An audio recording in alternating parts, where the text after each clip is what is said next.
душа моя богата.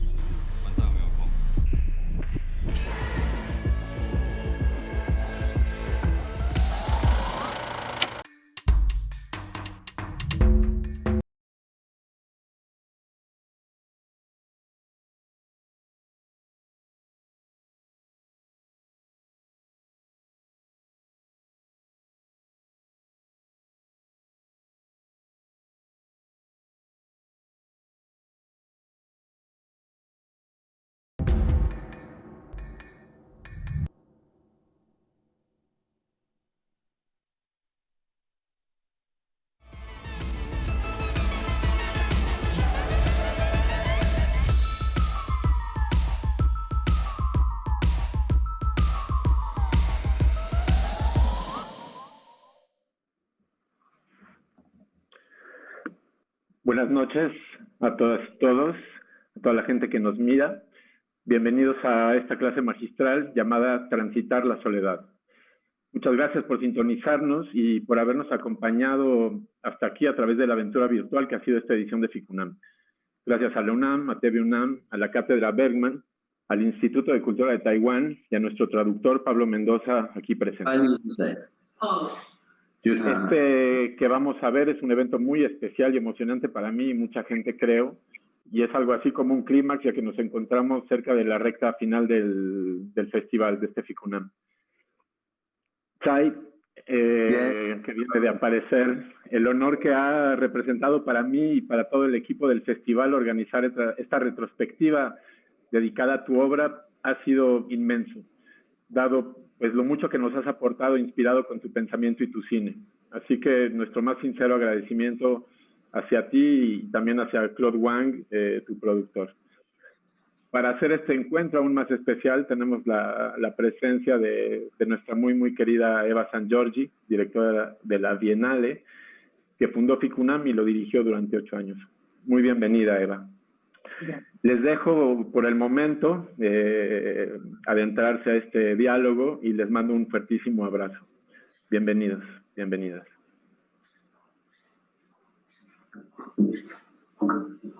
Muchas gracias.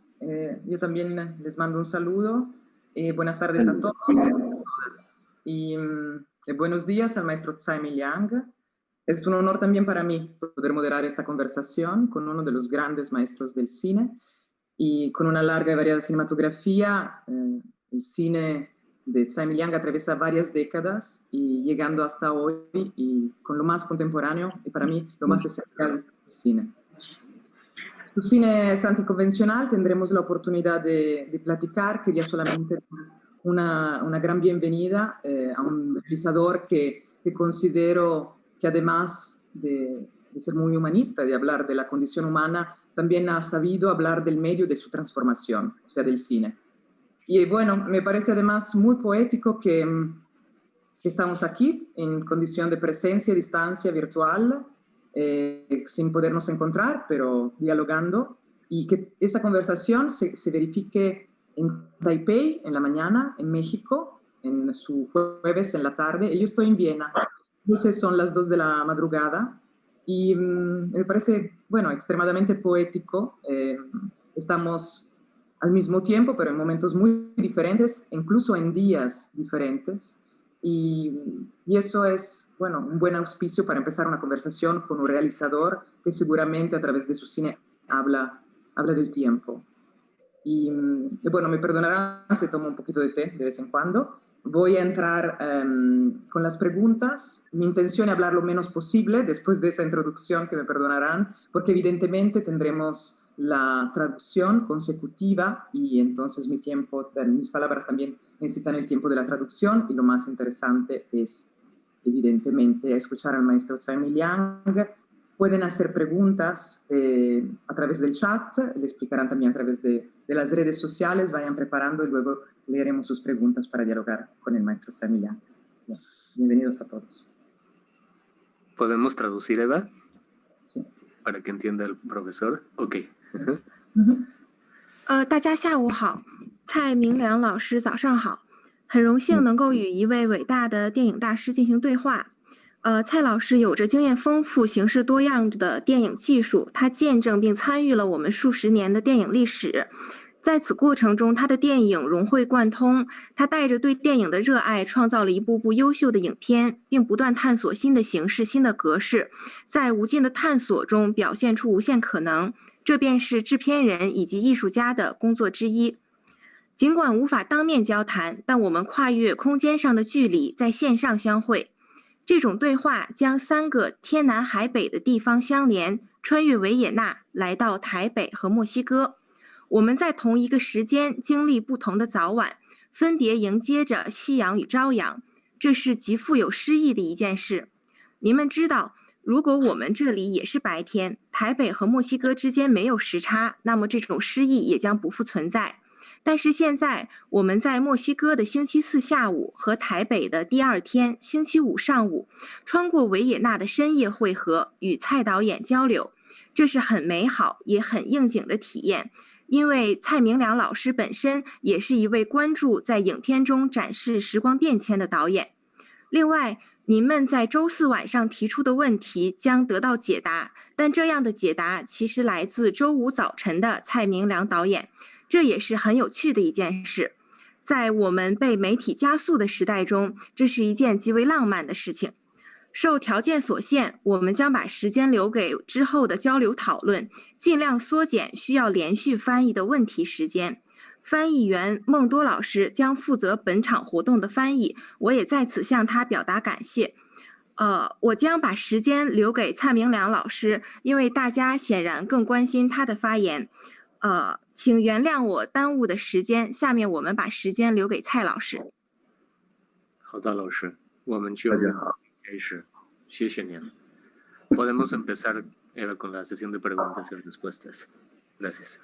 Bueno, maestro. Empezamos hablando un poco del tiempo. Mirando a su extraordinaria trayectoria, el conjunto de películas, ¿qué consideraciones y pensamientos surgen? En particular, me parece encontrar continuidad entre algunos de sus títulos. Hay algunas situaciones que se evocan, como por ejemplo en El Río, The River, de 1997, la condición del protagonista en Rizzi Díaz, la película del 2020, pero muchas más cosas que sugieren una continuidad. 蔡老师，第一个问题是，就这个节目的第一个主题是关于你的影片的，的时间观。你的有些作品有连续性吗？比如说在河流和日子里面，是否2部影片寻找李康生的一个治疗的一个过程吗？是的，是，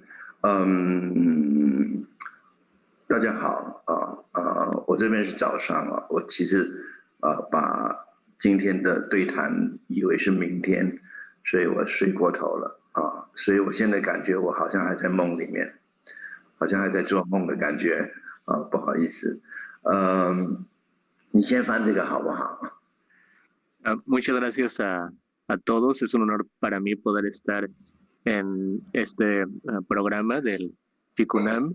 aquí en Taipei. Hace poco que me acabo de despertar y la sensación en este momento es como si estuviera soñando todavía. Gracias. 关于李康生的病当然是一个很怎么讲呢，就是非常非常真实的事情就是他在1992年拍完我的青少年哪吒，李康生就生了一个病，这个病非常奇怪，就是脖子他的颈歪掉了去看了各种医生都没有办法治好是非常严重的一场病，但是忽然间他又好了，在10个月生了10个月过后这个病就好了。我当时是陪着他去看医生，因为我是他的导演我陪他去看了各种医生，然后可以感觉到他的那种痛苦，是非常严重的，而且他有一点不想活下去的感觉，当时然后我就觉得这个痛苦，我很能够理解，因为我是看着它发生的，而且我自己也生过病，所以我就把他的病拍成了一部电影叫《河流》然后当然我把我对生命的一些感觉放到这个电影里面去出现了《河流》这个电影。那隔了大概20多年他这个病呢，其实从来没有好过可是看起来是好的，但是感觉好像是藏在他的脖子里面，躲在里面，一直到几年前他又再病了一次，一模一样的病，也是找不到原因，也是经过非常长的治疗，而且这个治疗比以前更长花了大概3-4年的过程，也是受了非常多的痛苦甚至他都不想活的感觉所以但是这一次我并没有请他去演这个病，而是真的用一个摄影机有时候他允许的情况下面，我就拍他把他治疗的过程拍下来，变成了《日子》这个电影。所以对我来说，生命是一个常常会重复一些事情去了又再来，一直在重复相同的一件事情重复，但是人的年纪已经跟以前是不太一样的，所以我觉得我可能因为有李康生在我身边的关系，所以我能够拍到这样非常特殊的一种时间的概念的电影，对，就是这个样子。La vida consiste principalmente en una repetición de lo que va aconteciendo en la vida misma. Y ese es uno de los puntos que más me llaman la atención sobre el transcurso de la vida, el transcurso del tiempo. Y hablando sobre este paso del tiempo, este transcurso, esta continuidad, puedo hablar sobre lo que le acontece hasta la actualidad a mi actor de cabecera, que es Lee Kang-shang. Y bueno, en los años 90, en 1992, Lee Kang-shang empezó a desarrollar una enfermedad muy grave. No hay un nombre específico para su patología, para su enfermedad, pero esta enfermedad se le manifiesta principalmente en el cuello, como podemos ver en la película de Río y en Days. Se le empieza a torcer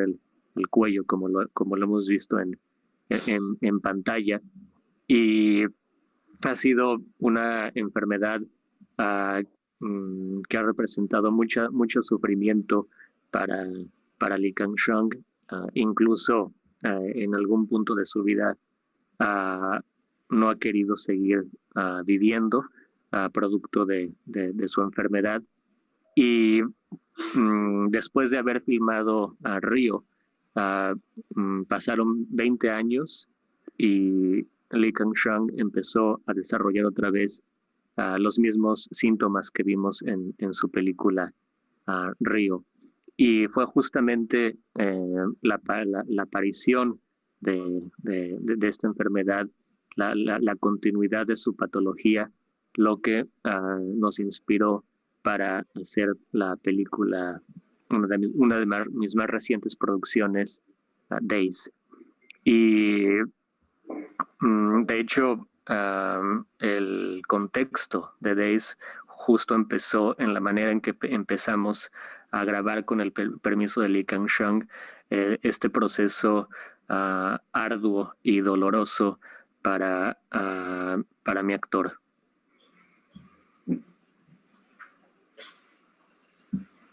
Y quisiera hablar de la atención y del amor para las expresiones, la fascinación para los rostros. Y me parece que en las últimas películas largometrajes, desde Perros Perdidos y Días, la cámara se acerca de una manera íntima y extraordinaria a retratar los rostros y el paso del tiempo también, en Li Kangchang, por ejemplo, que ha trabajado tanto tiempo con usted. Y también hay piezas pocos anteriores como Cara, Your Face, que retratan el paso del tiempo, el mapa de las expresiones en las personas que registra. ¿Puede hablarnos en su relación con el tiempo de la vida y seguir haciendo cine? 好，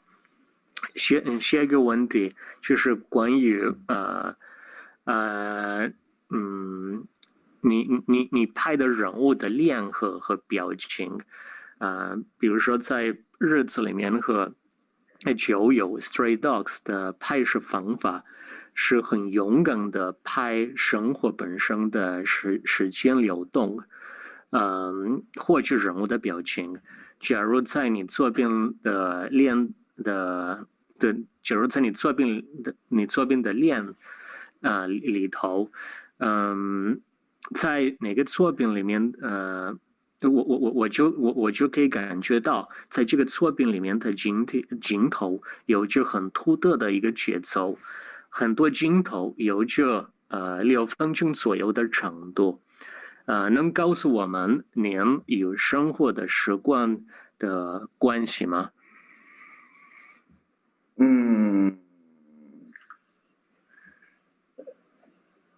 都是希望能够主要我是希望能够捕捉到真实的感觉，让观众觉得，我镜头里面的人物或者所发生的事情，比较靠近真实，比较贴近真实。当然，真实是一个非常难掌握的事情啊，所以我觉得我的镜头里面的那个时间的长度包含了2个概念，一个是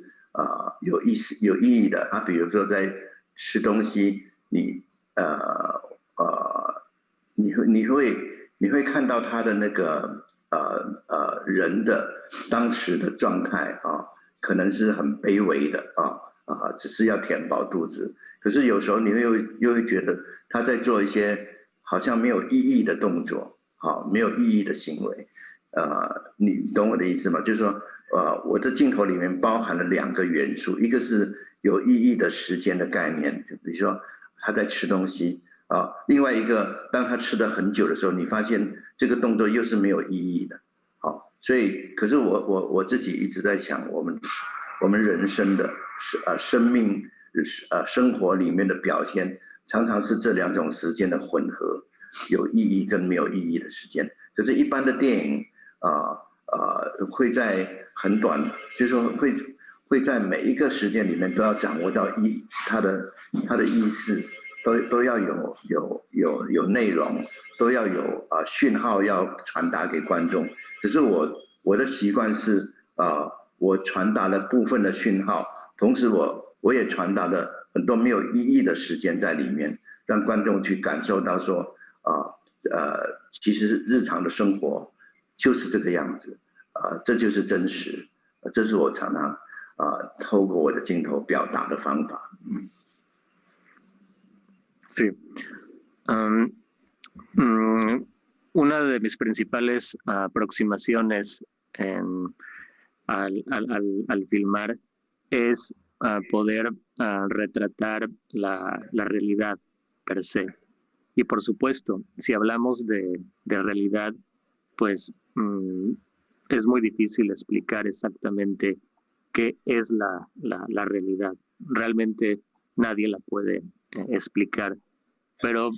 yo les puedo decir que uno de los distintivos principales de mis películas con respecto a las formas narrativas de otros directores, en la manera en la que abordan la realidad. En mi caso, yo busco retratar ese tipo de acciones que al parecer no tienen ningún tipo de significado, para muchos cineastas o para muchos directores, pero que para mí cobran sentido. Es decir, que yo me aboco en los planos a retratar aquellas situaciones que aparentemente no tienen ningún significado, pero que para mí lo tienen. Por ejemplo, cuando vemos en alguna de mis películas, como en Days, ver al personaje, a uno de los personajes comiendo o haciendo la comida, en ese preciso momento, probablemente hay algún momento en el que uno puede considerar que no hay mucho sentido, o que lo que vemos en pantalla no nos está diciendo algo más allá de la acción de preparar o comer. Pero para mí es ese momento que aparentemente no tiene ningún significado para muchas personas, lo tiene. Y ese es para mí el principal sentido de mi aproximación cinematográfica. Es decir, que por un lado sí le doy importancia a la evolución narrativa de los hechos, ¿no? Que per se tienen una carga de significado muy importante para la narrativa per se, pero también le doy igual importancia a todo aquello que no consideramos realmente importante. Entonces, esa es mi búsqueda, poder plasmar en mis películas tanto la parte narrativa que uno va concibiendo sobre hacia dónde nos está llevando todas estas acciones, y esa parte que para muchos directores es ignorada, es decir, lo que aparentemente no tiene un cauce, pero para mí sí lo tiene. Gracias. Entonces, en relación a eso, ¿cómo escribe usted sus películas, sus guiones? Sus películas no son realmente construidas alrededor de un desarrollo narrativo fuerte. ¿Qué encontramos en los guiones de las películas de Simon Yang? 老师，你刚才给我们讲过是蛮有意义，所以对我来讲，你的叙事方式不是说有一个传统的一个叙事方式，所以你可以给我们讲你怎么能开始构思你的一部影片，或者你怎么开始写一个剧本？谢谢。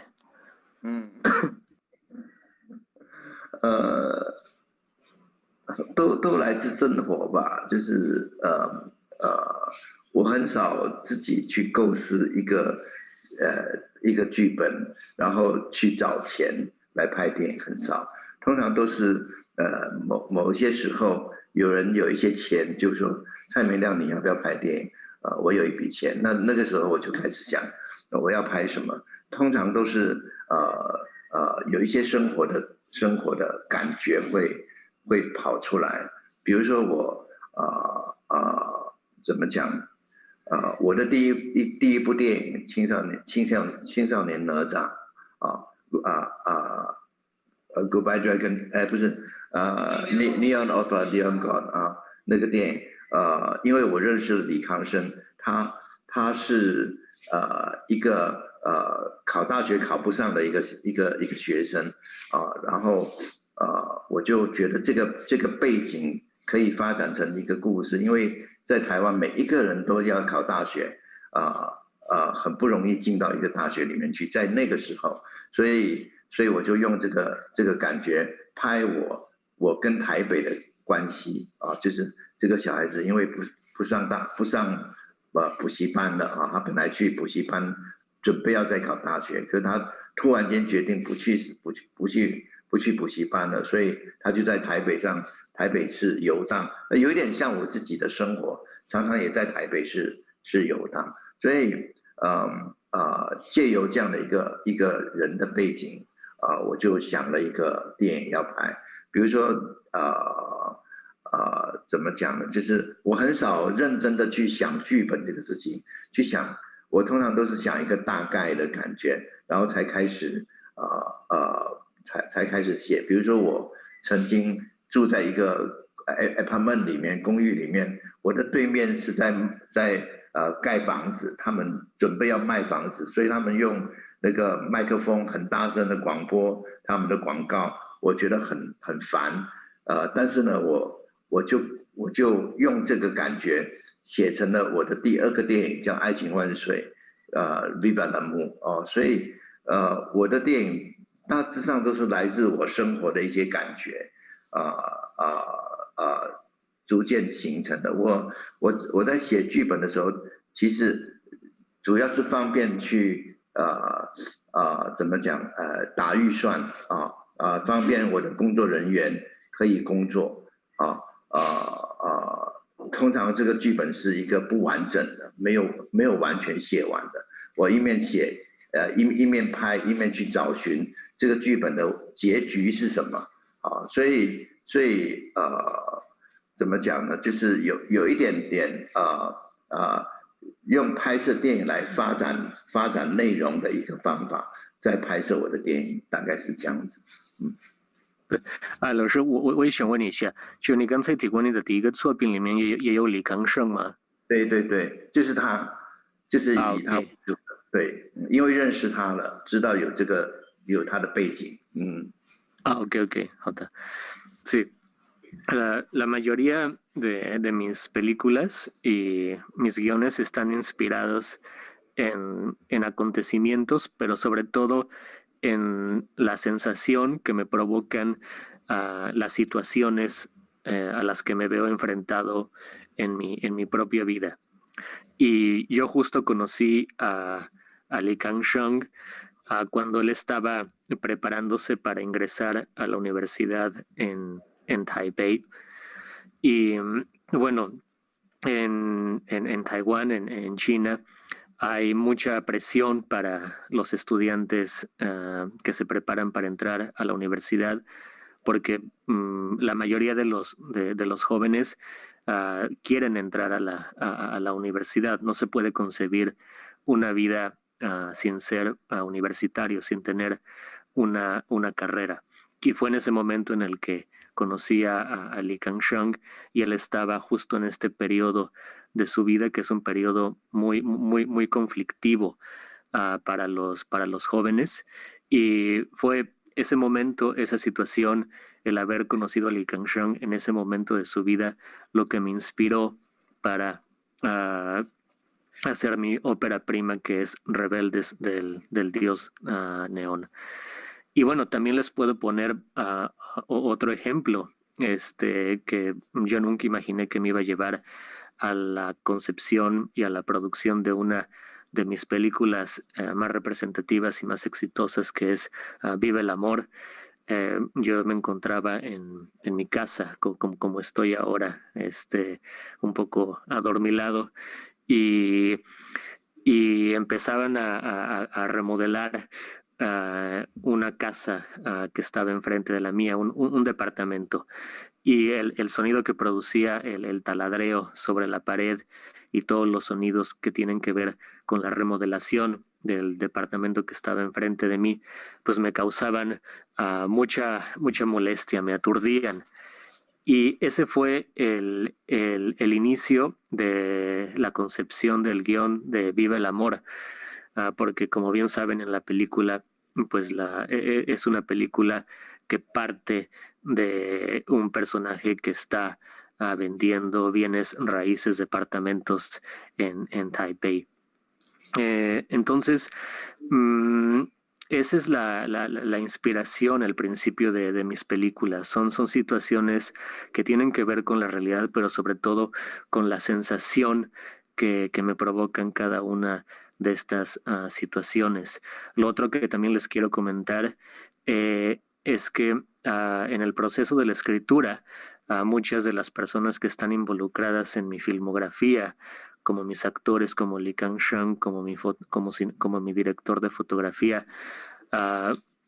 juntos, mi equipo, ya estamos trabajando en la película, aun cuando el guión no esté terminado. De hecho, esa es mi manera de trabajar en la escritura de un guión, es decir, que yo nunca les doy un guión terminado, ni siquiera yo sé mismo hacia dónde va a terminar mi guión en este sentido. Es decir, que el final de mis películas lo vamos construyendo entre mi equipo de trabajo y hablando también, obviamente, de otro elemento importante que es la financiación. Bueno, pues yo solo les puedo decir de una manera muy sencilla que pues hay gente que me dice, Simon Liang, aquí tengo un fondo para producir una de tus películas, y bueno, cuando me llaman, pues también me pongo a pensar en qué es lo que puedo seguir filmando para producir mi siguiente film, porque pues necesitamos obviamente recursos para hacer una película. Gracias. También los ambientes, los espacios son un personaje muy importante en sus películas, tanto en los exteriores donde se cruza mucha gente o donde los personajes se encuentran solos, los interiores. Algunos exteriores son muy apocalípticos, como en No quiero dormir solo, o en Perros Perdidos, otra vez, en Ruina, en Decadencia. ¿Cómo escoge las locaciones de sus películas?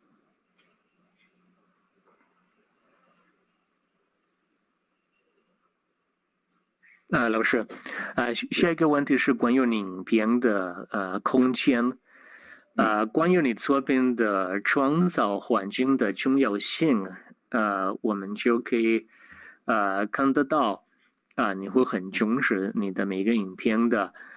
内景、外景，还有每个空间的很多细节，就是你对你的影片的美术是挺有讲究的，而且有些空间带来我们一个就像一个世界末日的一个感觉，就好像你对那些比较落后的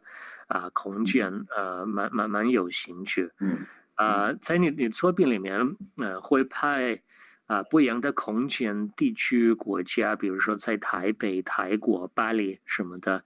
你对这些空间有什么感觉？有什么解读？以及你怎么会选择你要用的场地？谢谢。我的电影基本上剧情的表现都不是透过对话或者怎么讲，就是很清楚的表现的演员的角色的情绪的都没有太清楚的在处理这些东西，所以我必须要依赖很多空间来反映我的角色的心情，让观众感觉到这样的一个表达，这样你懂我的意思所以我自己特别的重视我的演员在什么地方出现特别重视那个场地通常这些场地都是我自己生活过的，或者我经过的，我知道的，我看过的所以这些场地都在我的生活中会出现的甚至国外的，包括在巴黎我住过巴黎一段时间我可能不是我去拍巴黎，我可能不是拍巴黎铁塔不是拍那些游客去的地方，而是拍我常常经过的地方所以跟巴黎人是一样的所以或者我拍泰国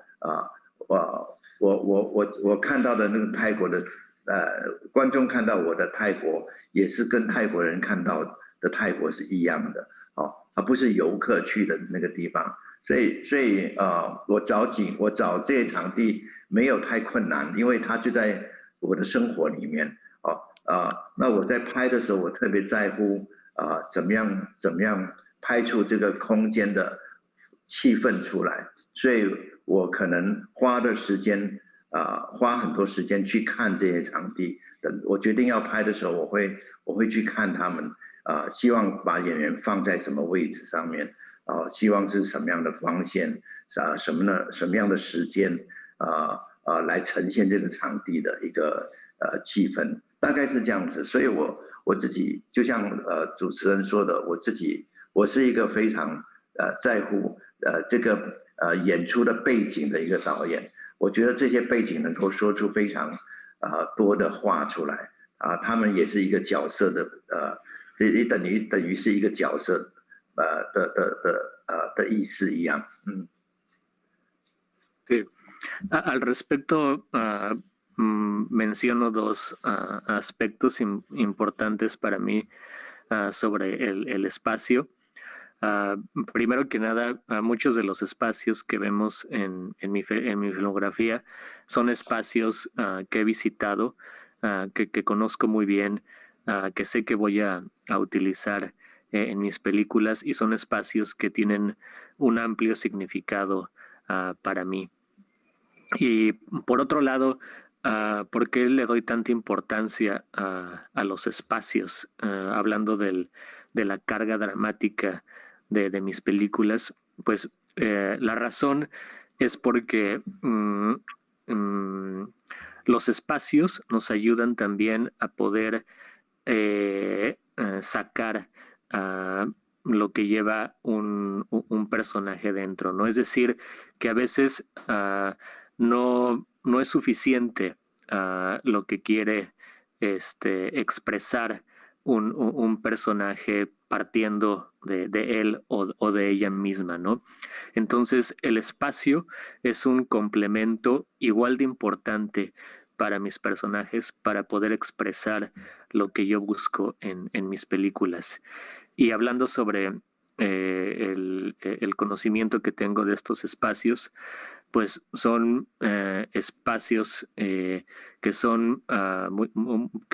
que tienen una carga emocional para mí, y que evidentemente no estoy interesado en los espacios convencionales. Por ejemplo, si hablamos de algunas de mis películas que están filmadas en París, ¿no? Como ¿Qué hora es allá? O si hablamos de Days, que está filmada en Tailandia, evidentemente yo no escojo ningún tipo de lugar turístico.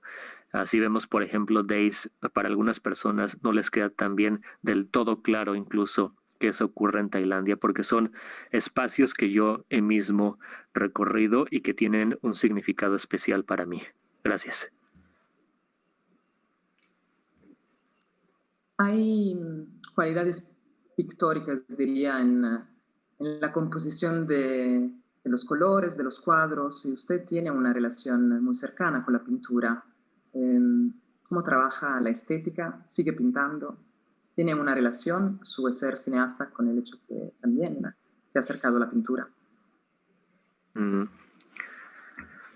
老师，你怎么开始构思一部作品，就从画面和镜头的角度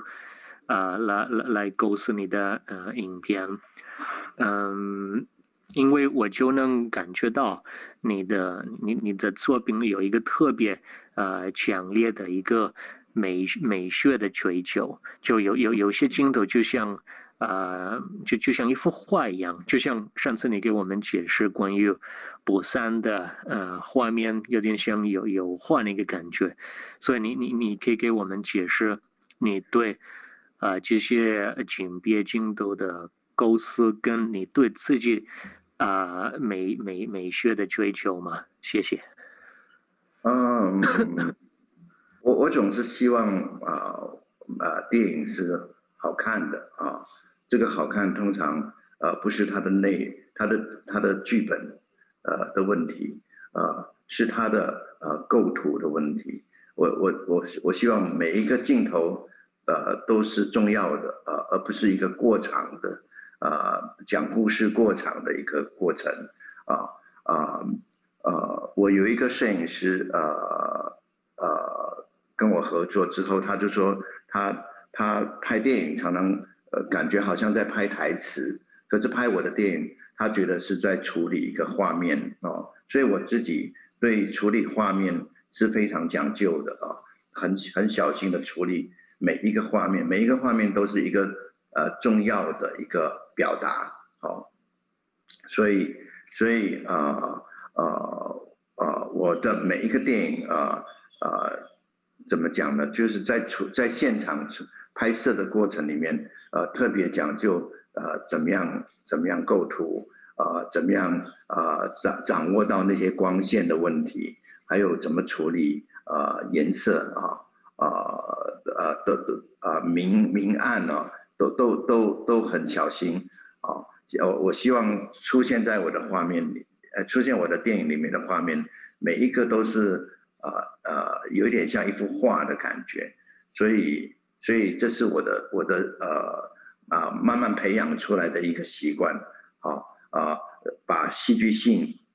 性的内容可能没有那么重要，反而重要的是影像的一个处理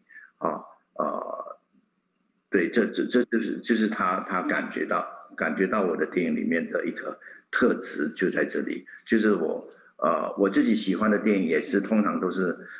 在摄影在构图上面非常讲究的这种电影是。Sí. Algunos directores le dan más importancia a la carga narrativa, dramática de la historia. En mi caso, bueno, y el punto es que eso se ve reflejado en la manera en la que un director lo traduce en términos de sus planos y la manera en la que concibe el espacio. En mi caso, el espacio es tan importante como cualquiera de mis personajes. De hecho, yo podría decir que los espacios que vemos en mis películas son otro personaje muy importante de mi obra. Entonces, yo ocupo mucho tiempo para analizar este espacio. Algunos de los espacios que mencioné en la pregunta anterior, yo vuelvo a verlos, a estudiarlos, voy con mis actores y vemos cuál sería la posición ideal, el trazo escénico en relación al espacio, observamos la luz, definimos cuál es el mejor momento para poder filmar, tomando en cuenta cuál es el mejor, es decir, en qué momento la condición de la luz es la ideal para poder filmar lo que yo quiero expresar. Entonces, en ese sentido, el espacio para mí tiene mucha importancia y en efecto, como lo comenté en el diálogo que tuvimos sobre Goodbye Dragon Inn, el espacio es uno de los protagonistas de la película y tengo mucho cuidado a la hora de concebir y filmar el espacio. El trabajo es muy detallista, es un trabajo de filigrana y en muchas veces lo que yo persigo con respecto al espacio y la imagen es que pueda convertirse prácticamente en una pintura. Ha mencionado anteriormente al director de la fotografía en sus películas. Ha trabajado, tiene una larga colaboración con Liao Pen-Jung, el gran maestro de la fotografía, desde su primer largo, pero también sabemos que se ha encargado de la cámara usted mismo en la última película y en muchas otras películas a lo largo de su carrera. ¿Cómo trabaja con otro director? ¿Cuál es la diferencia entre trabajar solo o trabajar con un director de fotografía y alguien de la importancia de Liao Pen-Jung? 对，就继续说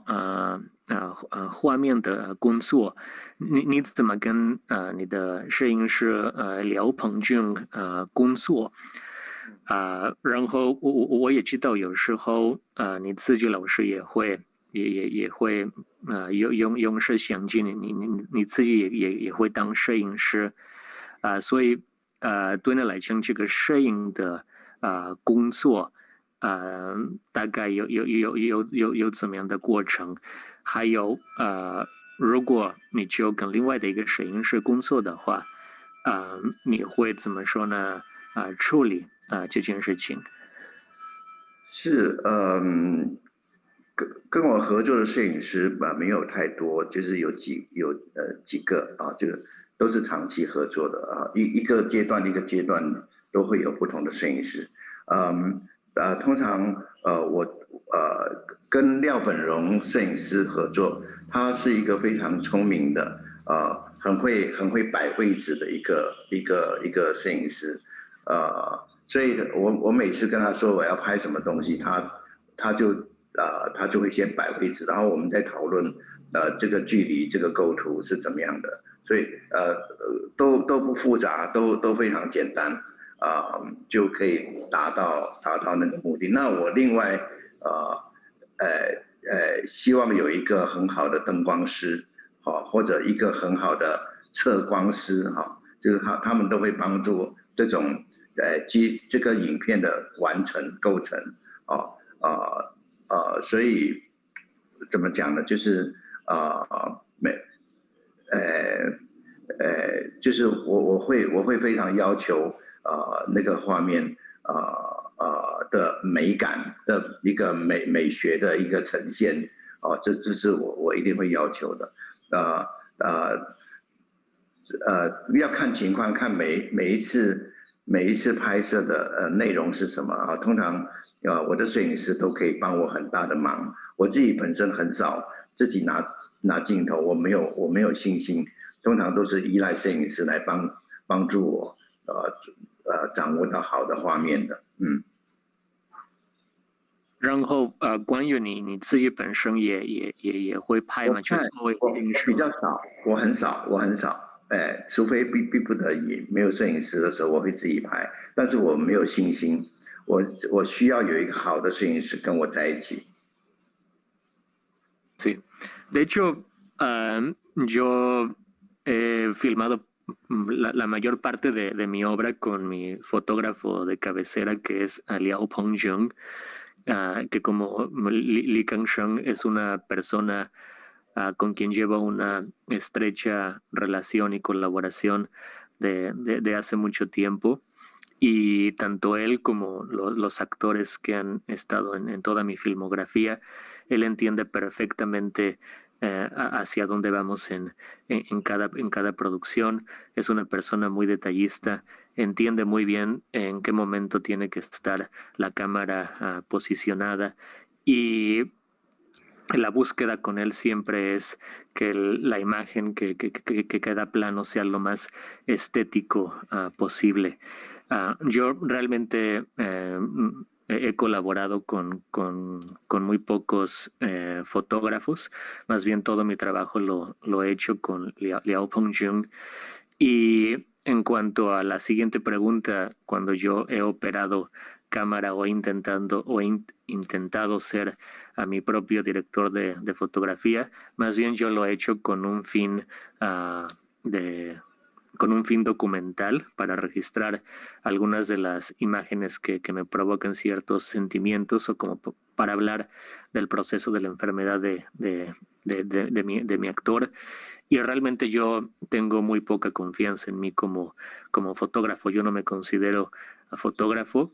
y más bien todo el trabajo que realizo en cuanto a la fotografía se refiere, pues es con mi director de fotografía que ha estado con nosotros desde prácticamente el inicio de nuestras producciones. El sonido es también sumamente importante. Haya diálogos, no haya diálogos, el sonido del ambiente también es protagónico y hay escenas en particular que me parecen reveladoras, poderosas, y donde parece que la atmósfera casi se vacíe. ¿Puede contarnos un poco cómo trabaja el sonido? ¿Cómo trabaja el sonido en función la construcción dramática。对，下一个问题是关于你作品的声音的重要性，因为我们也能感觉到在你的影片里面，这个声音也蛮重要，会尝试一个很特殊的、很独特的一个环境，所以你对声音的流程和目标到底是从哪个方向你就来进行你对这个声音的构思？是我很我的声音的处理通常都比较夸张一点就是以现场收到的声音再去做处理的为什么？因为我的画面、我的镜头里面的人物的人呢，通常都是一个人独处的他就是一个人在，所以当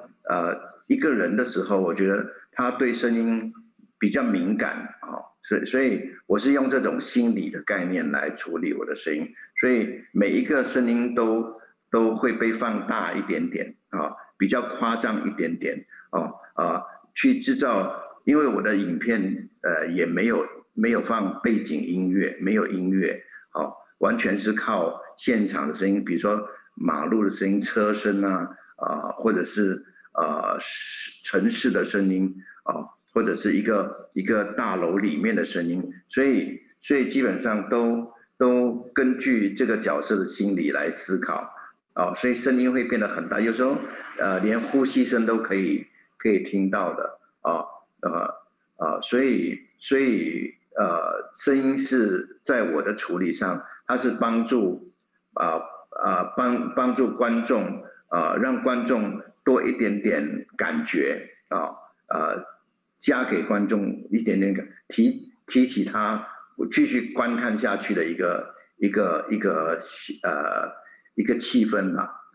使到他不会觉得我的电影因为没有人在讲话，所以有那么安静。它其实是我的电影并不是安静的电影，反正它有时候会有一点噪音是我觉得可以维持观众被刺激的感觉，刺激观众往下再看的感觉，大概是这样子。所以基本上我在处理声音都是比一般人再夸张一点点再强烈一点点所以我的每一个电影通常都会被注意到声音的突出这样子Podría decir que el sonido de mis películas es un poco amplificado, más exagerado, un poco exagerado, más de la cuenta, porque si se dan cuenta, en mis películas, a quien vemos por lo general es a un protagonista, ¿no? Es un cine un tanto solitario y todo está visto a través desde el punto de vista de un personaje. Entonces no hay mucha interacción entre personajes y por lo mismo mis películas carecen de diálogos. Y esa es la razón por la cual el sonido, principalmente los sonidos ambientales, son muy importantes en mis películas. Porque a través de estos sonidos también nosotros podemos aproximarnos a los sentimientos, a la psicología de los personajes. Y es un poco irónico en cuanto al sonido se refiere porque aparentemente mis películas son silenciosas, son un tanto pacíficas, pero en realidad si uno escucha con atención hay muchos ruidos en mis películas, ¿no? Por ejemplo, escuchamos en el ambiente algo muy característico en el sonido ambiental, de mi obra es escuchar, por ejemplo, el tráfico constante de las ciudades, los sonidos, los ruidos que emiten los edificios, las obras, las construcciones. Entonces, este ambiente ayuda también al público a continuar con el hilo conductor de lo que yo quiero expresar en mi filmografía. En ese sentido, hay una escena en particular en la última película donde se ve un animal solo, un gato, y de repente como un silencio particular que es evidentemente un contraste con el ambiente normalmente muy rico de sonidos ambientales. Eso es parte también de la construcción dramática. Sí, perdón, Eva, ¿en qué película? La última. Maritza. Ok, in Days.老师，对，在你的最后一部作品里面，应该是在日子里面，我们就好像是在你影片的影片的结尾，我们就看到一群猫，然后也造成了一个很独特的一个声音环境的一个处理。你可以给我们解释就你影片里面的那个声音的部分吗？日子，他是说有一只猫吗？一只猫吗？ Sí, es sobre un gato en 在一个大楼里面吗？ que está en un edificio, ¿no? Sí. Exacto, Okay. 对。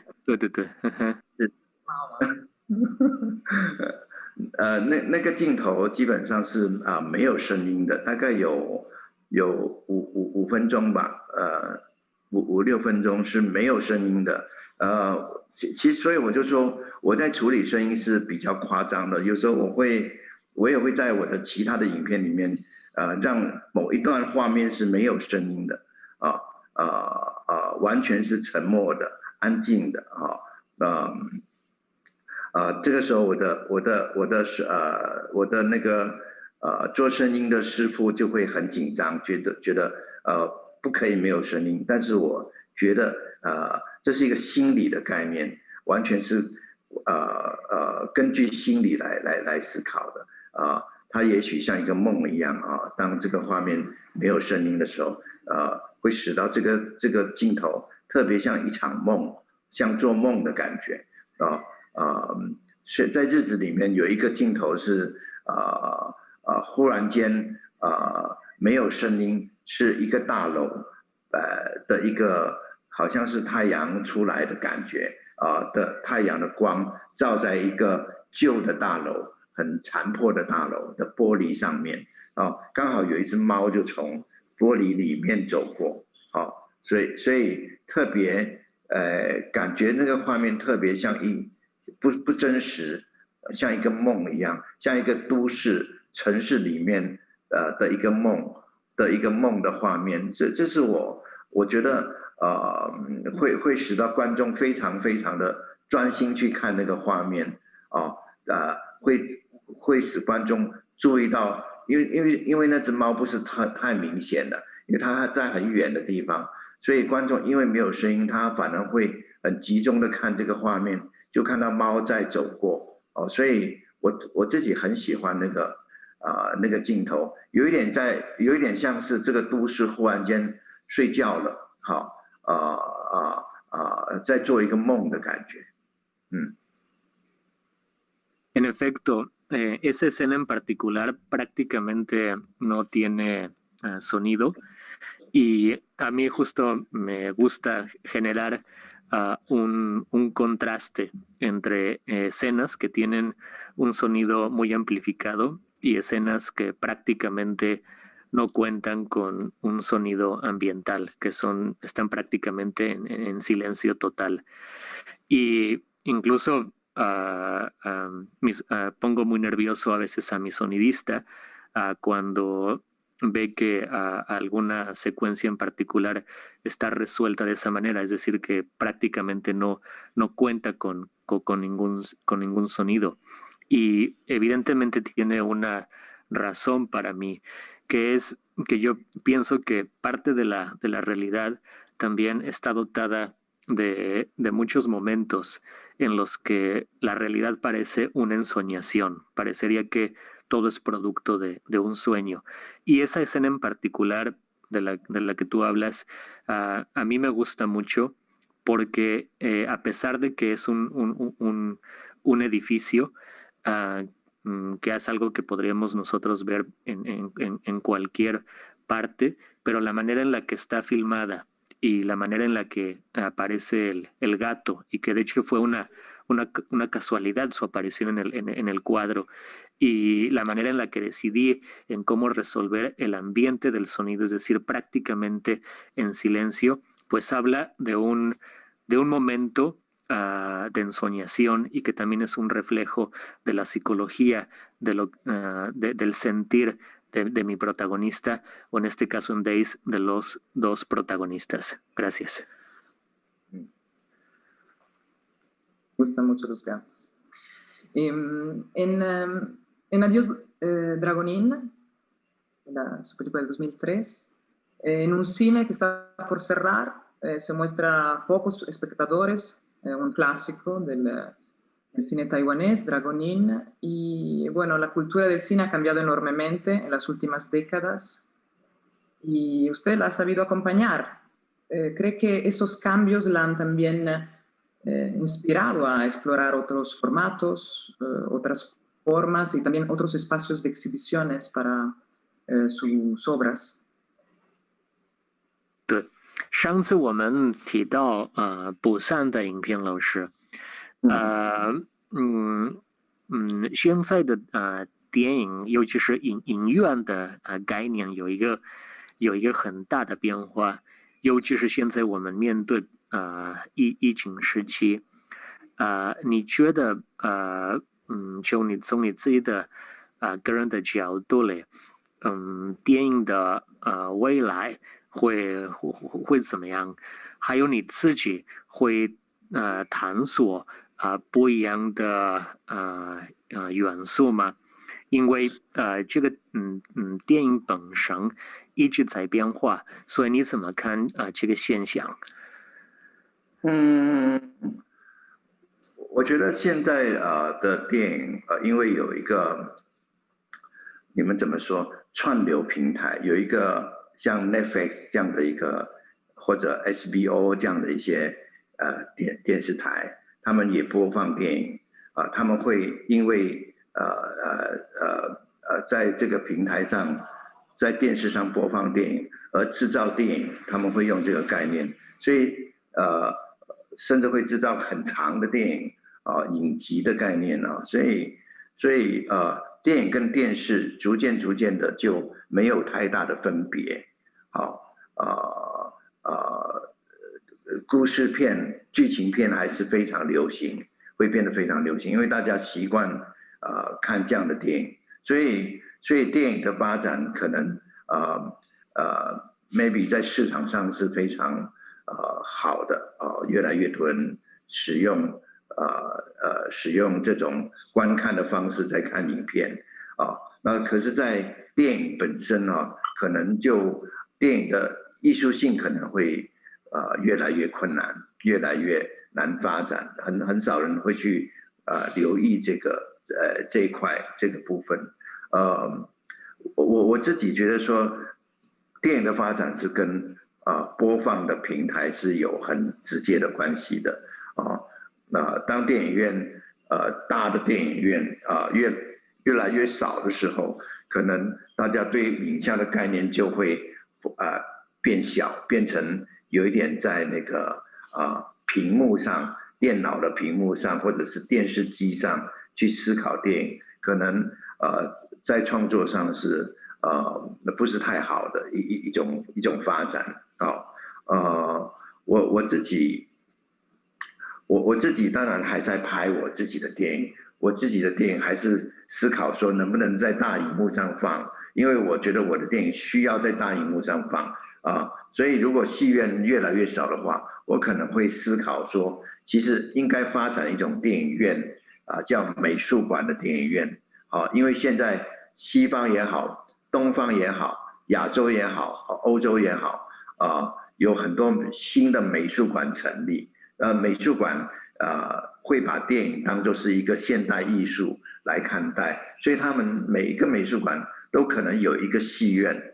我觉得这个戏院很可能会形成一个院线，一个有系统的专门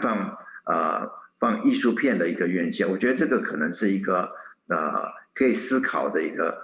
电影存在的一个空间，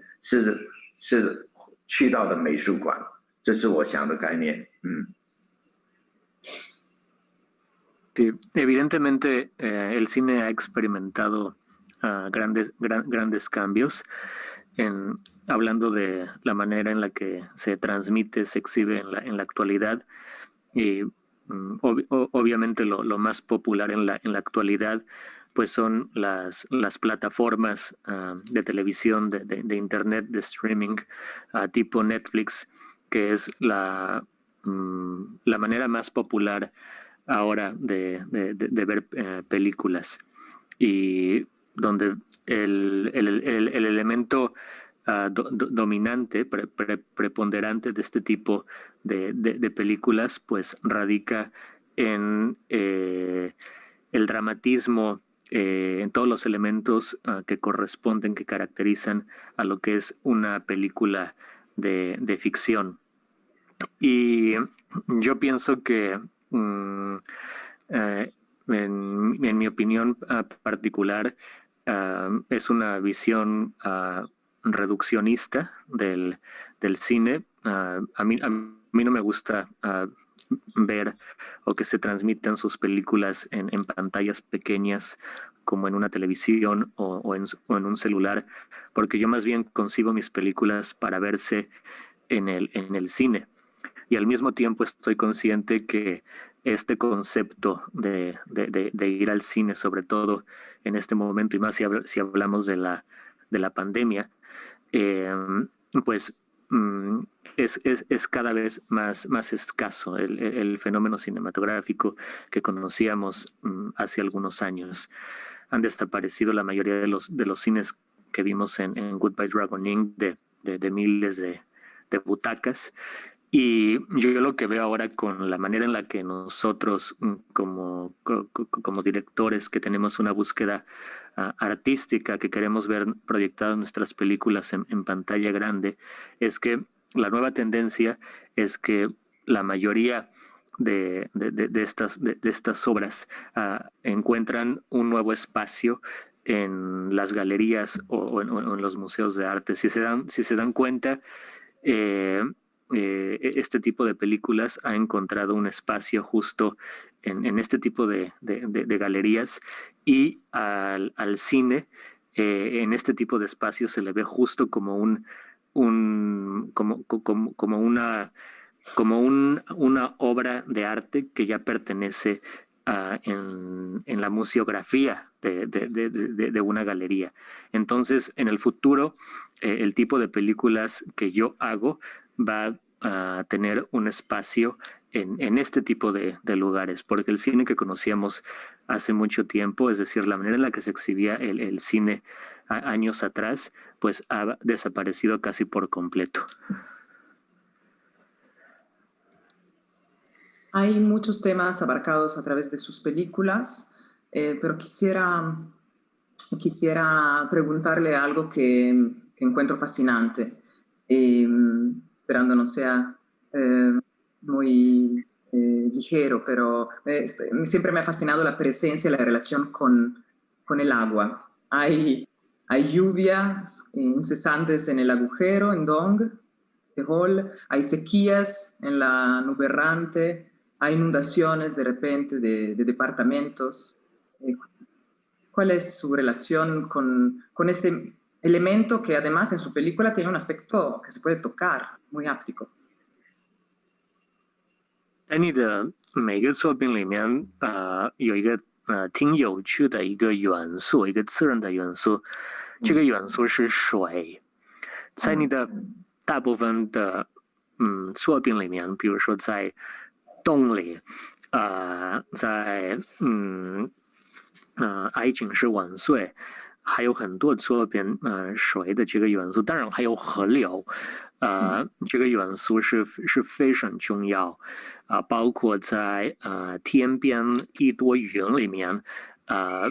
也有一个怎么说呢？虽然不是很具体的讲水，但是大部分的环境就在一个比较干燥的环境在生活，所以你可以给我们解释，老师，这个元素的重要性吗？谢谢。水是很普遍的、普通的一个东西，一个我们觉得它很普遍，可是它又特别的重要，你不能没有水在生活所以我常常比喻人是有点像植物，一棵植物的感觉，就是它需要水，它没有水它就会枯死它就会死掉所以我的电影里面的人物基本上都有一点接近要枯死的感觉，就是他可能缺乏爱情，他可能生活比较辛苦他可能没有人关心他可能很孤独很寂寞所以都有一点像一个缺水的植物，所以影片里面会大量的出现一些水的概念是一种比较象征性的表达怎么讲？我自己觉得我在处理水都是很自然而然的，没有特别刻意。比如说在布善就是一个下雨的晚上，所以你会发现那个整个电影就好像在包括洞也是是一个下雨的一个情况，你会发现整个电影都在水里面的感觉但是我在拍我自己的感觉是它很自然的存在我的影片里面不管它是很多还是很少都是有可能的，它是一个自然的元素，它也是一个非常重要的元素所以观众会觉得我的电影里面都是水Sí. No me gustaría hablar del elemento del agua en cuanto a qué es lo que significa en mis películas, porque más allá del significado que le podemos encontrar al agua, para mí lo más importante es su característica primordial, ¿no? Es decir, que es un elemento, primero es un elemento natural. Todos usamos el agua en nuestra vida diaria y de hecho, aunque no seamos tan conscientes de la importancia del agua, sin el agua no podemos hacer nada, no podemos vivir y al ser seres vivos somos también como una planta, necesitamos de agua todos los días. Entonces, más allá de decirles qué es lo que significa el agua en mis películas, yo la uso de una manera consciente en el sentido de que es un elemento natural que está presente siempre en nuestras vidas. Aparte, pues bueno, Taiwán está cargado más hacia el trópico y es un elemento que vemos prácticamente en nuestra vida cotidiana, en el lugar donde nosotros vivimos. Y evidentemente el agua también es un reflejo de la psicología de mis personajes, ¿no? Es decir, la relación del agua con las lágrimas o la relación del agua con el deseo principalmente de los personajes. Eso es lo que tengo que decir al respecto sobre este elemento tan importante en mis películas, que de hecho lo es. Gracias. Antes de abrir el espacio para sus preguntas, las preguntas del público, voy a hacer una última pregunta. Y hemos He mencionado algunos de los colaboradores, me perdonarán mi acento, pero hemos mencionado al director de fotografía, Liao Penjung, a Li Kangchen, pero hay muchos otros colaboradores que encontramos frecuentemente en las películas de Tsai Ming-liang, entre los actores, por ejemplo, Miao Tien, Lu Jialing, normalmente juegan el rol de padre y madre de Xiao Keng, que es el nombre del personaje de Li en muchas películas, y también hay grandes colaboradores con actrices como Yang Kuei-mei. Es como una gran familia que acompaña esta historia de cine. ¿Puede hablarnos un poco de la colaboración con ellos？ 老师，我最后一个问题，因为接下来我们会跟观众有一个交流。我觉得你的电影里面也像一个大家庭一样，就是说你特别怎么说呢？关注你的每一个演员的关系，因为他们好像一直在陪伴着你的作品，比如说刘奕君。陈贤齐当然李康生不用说了，还有苗天，还有这个还有杨贵美，对，所以你怎么把这个家庭有怎么样的概念？就是说所谓你怎么把电影就变成你的一个很重要的一个家庭？我首先谢谢这位记者把我的演员都叫出来了，那是很不容易的，因为但是这些演员的确是在在我的这30年的创作里面，他们都不停的出现重复。那事实上我觉得这是一个我的电影跟一般的商业片不太一样。一般商业片是大众的非常大众化的，就是他们需要不同的明星、不同的演员不同的角色所以他们不会固定的去用一个演员长期的用可是我的电影是非常私密的，是我比较个人的创作，是属于我很私人的一种有点像写日记的概念我描述的是一个家庭的虽然好像没有什么关联，每个电影都是独立的，但是呢其实是又有关联，时间性的关联空间感的关联比如说李康生的家在青少年哪吒里面出现的那个房子也是重复的出现在河流，在你那边几点都会重复的出现，或者是有一条鱼他们家里有一条很大的鱼，白色的鱼也是重复的出现，一直到他死掉为止演员也是这个概念，就是其实都是我在描写生活的一种方法就是生活你的每一个人的生活其实都是有限制的就是在那个空间里面，就是在那个时间里面，所以他们遇到的人，他们相处的接近的人都差不多是一样的，所以我有这个概念，所以久而久之我的作品变成是一部作品的感觉不是有10部作品，10部作品可能最后感觉像是一个电影的感觉，像是李康生从年轻一直到比较老了苗天可能从活着一直拍到他去世为止大概都不知道。我觉得我因为这样子，我跟我的演员有很深的感情的关系所以我每次到每一个阶段，我都想继续再拍他们我没有想要去拍别的东西或者别的人，我就是只想拍他们，希望我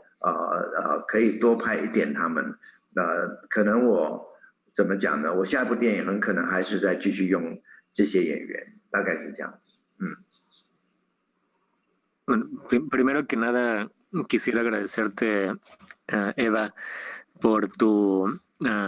estudio sobre los actores, porque yo sé que no es fácil, sobre todo, pronunciar el nombre de los actores. Y me parece que es una última pregunta muy significativa, porque mi relación con el cine es como si fuera un hogar, una casa. Pero, ¿qué significa ese sentimiento de hogar en términos cinematográficos para mí? A diferencia, por ejemplo, de la manera en la que otros cineastas y directores abordan sus películas. Para mí es el hecho de la relación íntima, la intimidad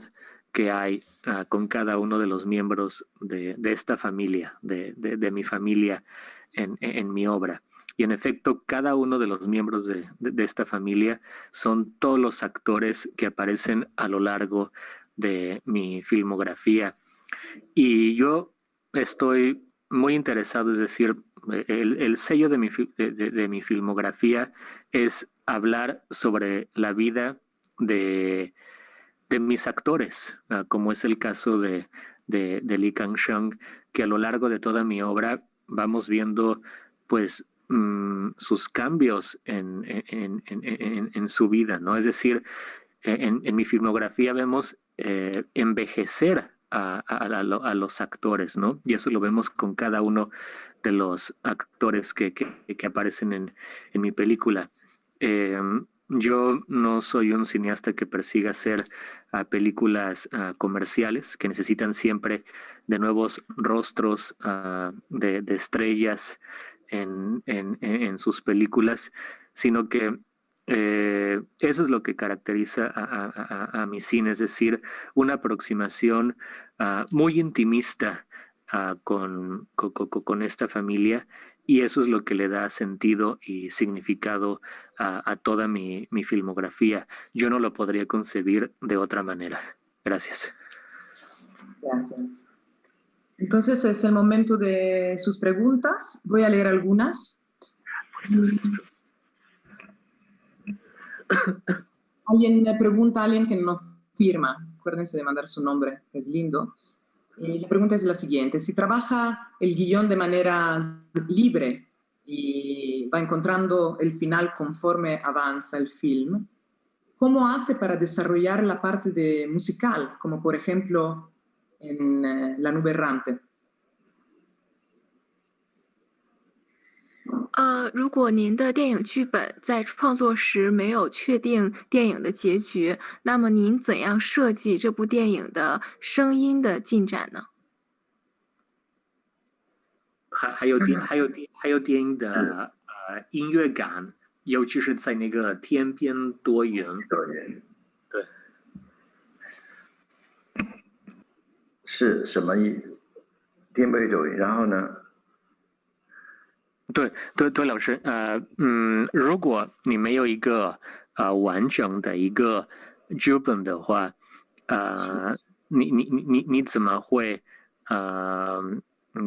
怎么说呢？继续构思你的影片到结尾。OK， 是，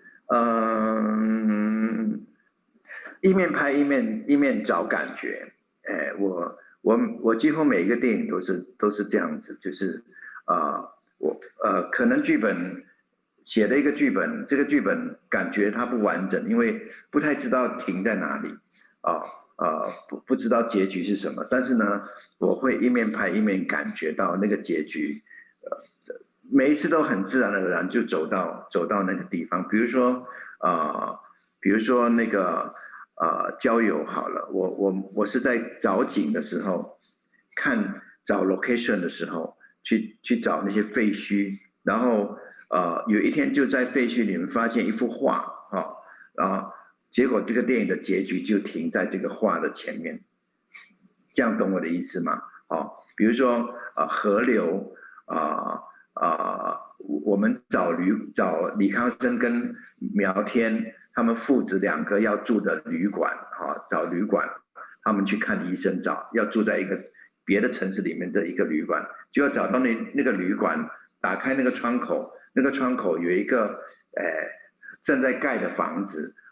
我就觉得那个结局就应该停在这个地方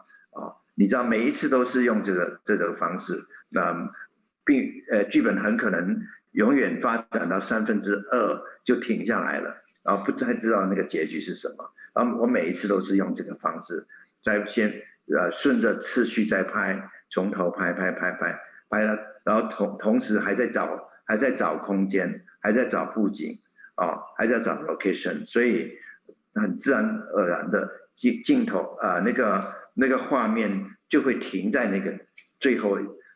我看到的那个景的前面，大概都是这个方式吧。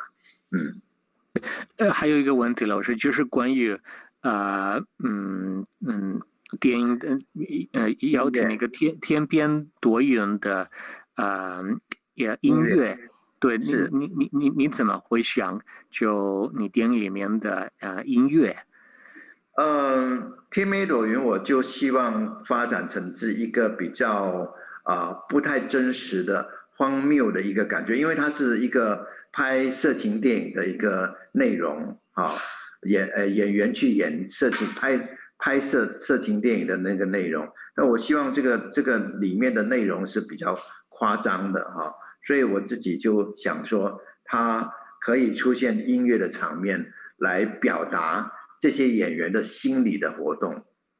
你懂我意思吗？比如说通常都是情感的发生比如说他们怎么讲，就是一些情感的转折，我就会用音乐来表现就出现了那些老歌，这些老歌都是我非常喜欢的，平常我在听的，大概是30-40年前的那些老的唱片或者老的电影的音乐，我就用它们来，因为这些音乐都很有热情很好听怎么讲，很热闹所以我就把这些东西放到用来表达人物的内心的世界的一种表现。Sí. Yo podría decir que cuando empiezo a concebir un guión y empiezo a escribir,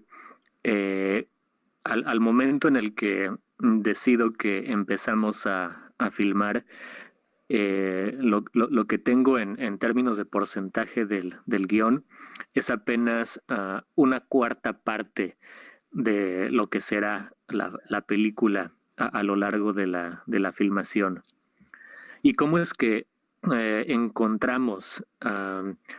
la evolución de la historia hasta llegar al final? Pues eso lo vamos buscando de la mano de mis actores, de mis colaboradores, y también a través de los espacios que van recorriendo los personajes. Vamos descubriendo elementos plásticos en algunas de las locaciones que también nos hablan sobre la historia, y así es como el guión, la historia va adoptando una forma hasta llegar al final. Esa es mi manera de trabajar en cuanto a la historia se refiere, es decir, que nunca filmo con un guión predeterminado, ni mucho menos terminado. Parte del proceso creativo es ir desarrollando la historia junto con mis colaboradores. Y en cuanto a la película de la nube errante, y hablando de la música que aparece en la película, que de hecho gran parte de mi filmografía cuenta con elementos de los musicales. Esa película en particular es una película con un tono muy absurdo, a veces con matices un tanto surrealistas, y es una película que tiene también un tema sexual. Yo diría que es una película un tanto pornográfica y justo los elementos musicales de esa película hablan sobre esta atmósfera un tanto absurda de la película y que también son un reflejo de la psicología de los personajes y los cambios, los giros de tuerca que van ocurriendo en los personajes en esta película en específico. Gracias. Voy a mencionar dos preguntas que nos llegan, que tocan el tema de la soledad. Frida Fernanda nos pregunta, dentro de días, Risi, las secuencias sobre la cotidianidad de la vida son algo que permiten ver la transitoriedad de la soledad, que solo se rompe a partir de un encuentro fugaz en la película, y del cual solo quedan impresiones en objetos, como la cajita musical. La necesidad de encontrarse con el otro en esta búsqueda de abandonar la soledad, cree que se deba en parte al alejamiento que ha provocado el modelo social neoliberal en el que vivimos. Y si no es mucho, Pablo, le juntaría también la de Emilio Martínez Frausto, que pregunta, considerando que la soledad y el deseo del otro han sido algunos de los temas centrales de su cine, también de otras películas entonces, ¿qué lectura hace del aislamiento al que nos ha obligado vivir la actual pandemia? 老师，我觉得你的影片里面的一个很重要的一个主题是关于人的孤独感，就好像你的人物在寻找他们想得到的东西或者得到的欲望，但是不管怎么样，他们还是很孤单的人物，而就我认为，在这个年代，就这个很强烈的消费概念的一个年代，就会把我们更孤独所以在你的影片里面，你怎么看这个孤独感？尤其是现在我们在面临疫情时期，怎么会影响人的这个孤独感？谢谢。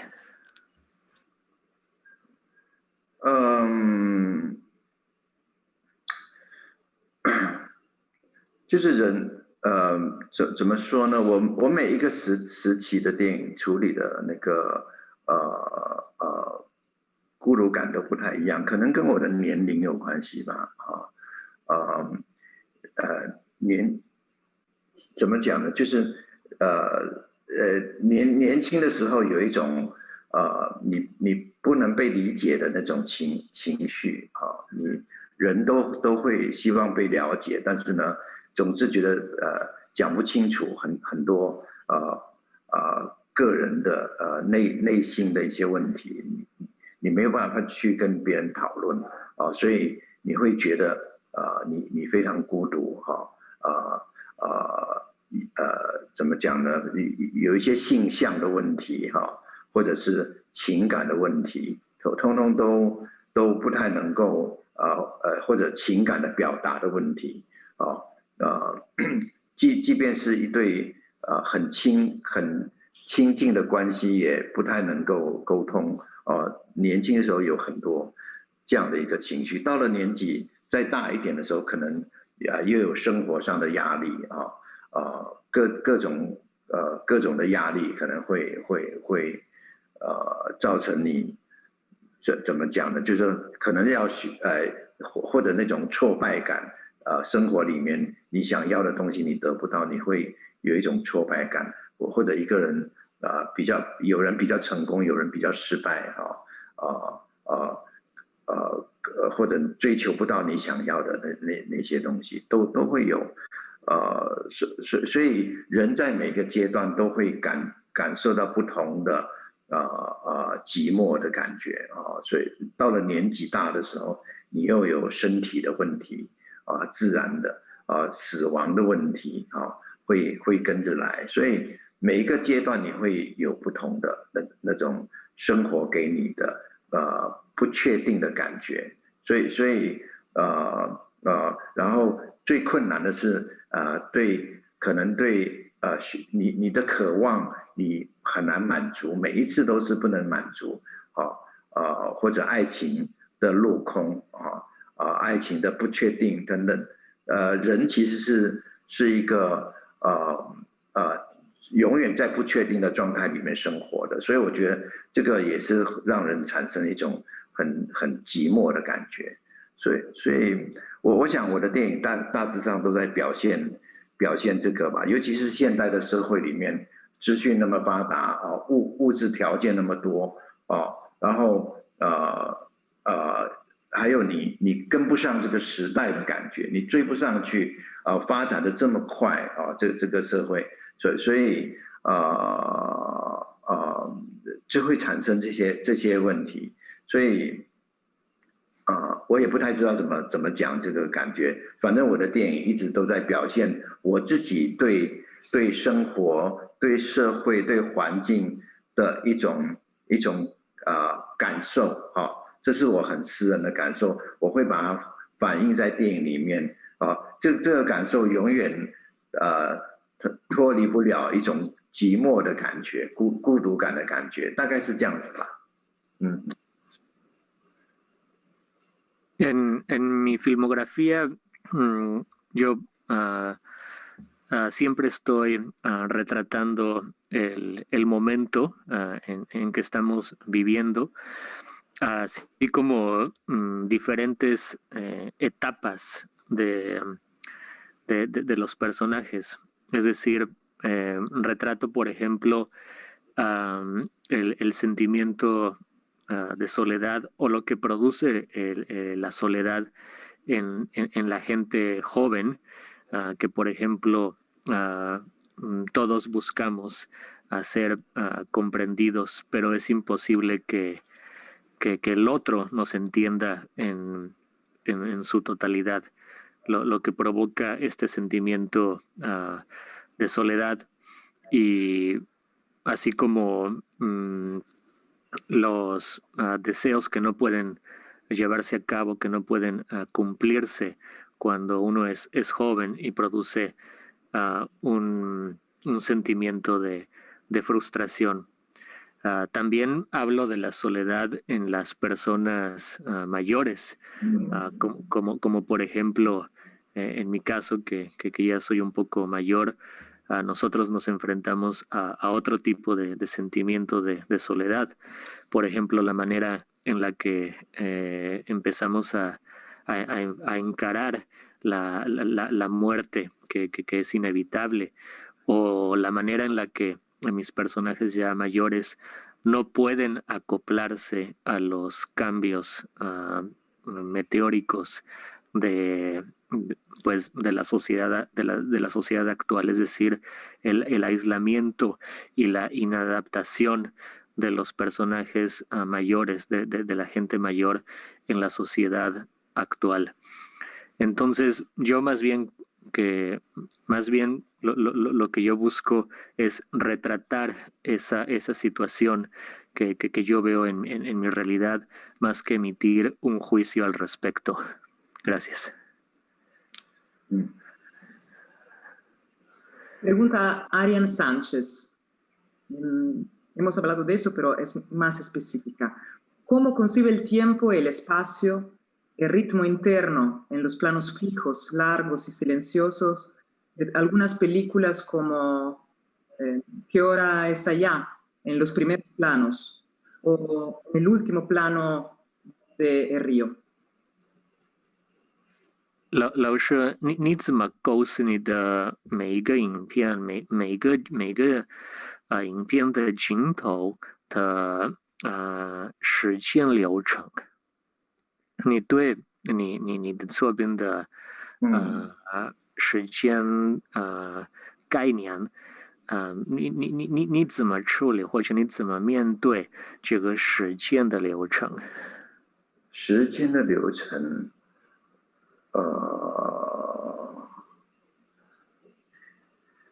我不太知道怎么回答这个问题，还是一个结构的问题，就是一个影片的结构的问题，怎么讲呢？就是我不太知道怎么回答这个问题。我觉得我们还是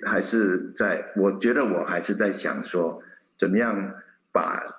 这个感觉表达得清楚。当然影片它有一个时间在流动，它有一个时间在流动，这个流动的过程里面，可能那个主题就会跑出来，就是要讲的事情会越来越清楚，大概就是这样的一个思考吧。怎么样使到他讲的把这个意思表达清楚？比如说日子好了，日子就是两个人的生活，可是怎么样把他们放在一起当这两个生活是平行的，他在台北生活，他在曼谷生活，他去了香港，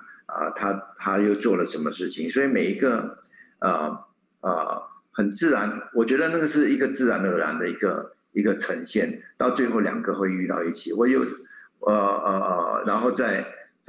分开我觉得这个就是一个实现的过程的一种表现很自然，某一些情绪在这个时间的流动里面就跑出来了，大概是这样子。我不太能回答这个问题。La pregunta acerca del tiempo que siempre nos hacen a los cineastas, para mí es muy difícil de responderla, porque el tiempo es algo muy abstracto. Yo lo que podría decir concretamente sobre cómo resuelvo el transcurso del tiempo en un plano en específico, en una escena en específico, tiene que ver la manera en la que yo creo que lo que yo busco de la sensación o el sentimiento que quiero que transmita un personaje en términos de tiempo, cuál es el tiempo necesario que se necesita para que yo pueda obtener lo que quiero de mi personaje, de mi actor. Y para eso necesitamos tiempo. Y es por eso que el tiempo es muy importante para cada uno de los planos que yo concibo. Pero más allá de hablar de un caso concreto, en un plano o en una escena particular, yo creo que el hilo narrativo de una película, por ejemplo, en Days, que habla sobre dos personajes que viven en lugares distintos. Uno vive en Tailandia, el otro en Taiwán, y luego posteriormente va a Tailandia. Y más bien yo me pregunto cómo es que puedo hacer que la vida de dos personajes que transcurren en paralelo y que los vemos en la película, digamos que en tiempos distintos que corren en paralelo, ¿cómo los puedo hacer cómo los puedo vincular para llegar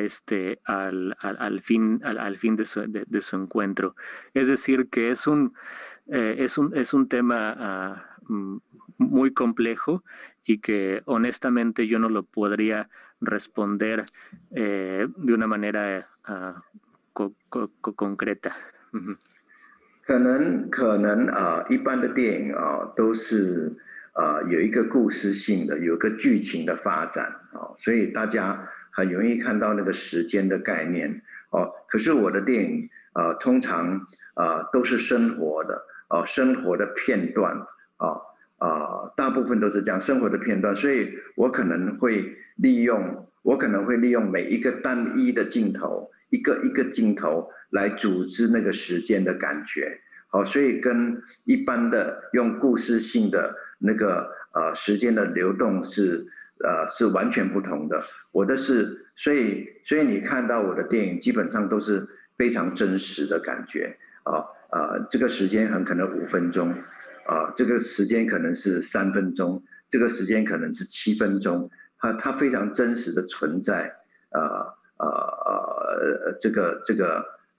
时间的概念是很真实的存在的，所以它的结构跟剧情的结构是不一样的，所以看我的电影特别可以感觉到时间的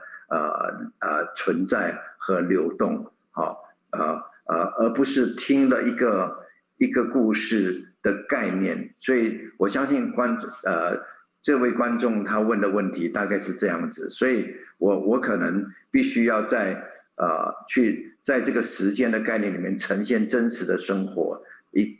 的一个样貌吧，大概是这样子。Sí, quisiera complementar con el hecho de que la estructura temporal de mis películas es muy distinta a la manera en que se estructura una película de narrativa de ficción convencional, porque está claro que si ustedes ven mis películas, yo retrato fragmentos de la vida, de la vida que está ocurriendo en ese momento. Entonces, mi manera de abordar el tiempo es muy distinta a la manera en la que se aborda el tiempo en una película de narrativa de ficción. 对，我再讲一次，我的时间的推进是非常慢的，跟真实的生活非常像，这样懂我的意思吗？所以你不太看得到那个故事的发展，它推得很慢，可是它其实是在变化中，那个变化是很细微的变化，很慢的，然后因为很慢，所以很真实，真实到有人家受不了，觉得为什么没有把故事告诉我？事实上，故事就藏在那个时间里面。En mis películas yo hablo de los cambios de la vida per se, y para eso se necesita de tiempo. Y esa es la razón por la que a lo mejor para algunos les puede resultar aburrido si lo comparamos con la manera en la que se aborda el tiempo en una película de una narrativa de ficción convencional. Pero para mí es muy importante hablar del cambio que se va viendo en la vida de los personajes. Para mí esa es una manera más realista de abordar en mis ficciones. Bueno, queremos agradecer a todos ustedes que han seguido esta conversación, sobre todo al maestro Tsai Ming-Liang. Ha sido un gran placer. Yo personalmente agradezco a todo FICUNAM y a Michel Lipkes, el director, y evidentemente a TV UNAM, que ha hecho posible esta conexión, a MUBI, a la Cátedra Berman y a la Oficina Cultural de Taipei. Bueno, nuevamente muchas gracias. FICUNAM es una edición muy especial y todavía sigue. Y bueno, les deseo una buena continuación y muchas gracias a los traductores. Bueno, gracias de mi parte. 今天的活动让我们受益匪浅，非常感谢蔡明亮老师今天。